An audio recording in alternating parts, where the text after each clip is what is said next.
站得远一点吧。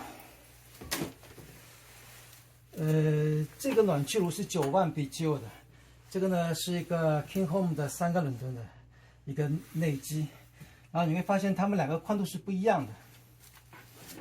那么现在，如果你不管是贴在这一边，你或者说是贴在这一边，那它都有缝，或者说你哪怕你把这放在当中，那它两边都是不靠的，它两边都是有这么一个空间的，那么就会造成呢，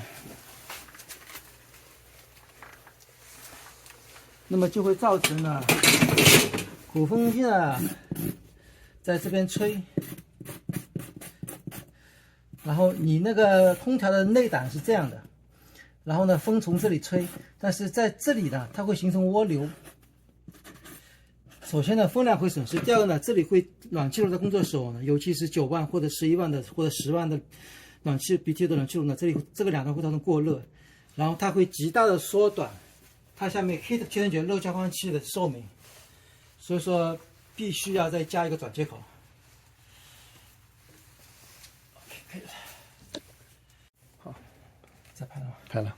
这个呢是定做的，就专门会定做一个这样的转接口。你看放在上面正好，它下面呢正好是固定在这个暖气炉上面。然后这个机器呢往上面一放，这样的话呢，它呢这是两边都有斜角的，两边都有斜角，保证了这个风量是均匀的上来。好吧，就这样。可以。现在就好了啊，下面加了个转接口，啊，就这个样子啊，谢谢。关掉。喇叭口。那我把这个加湿器的口给装回去。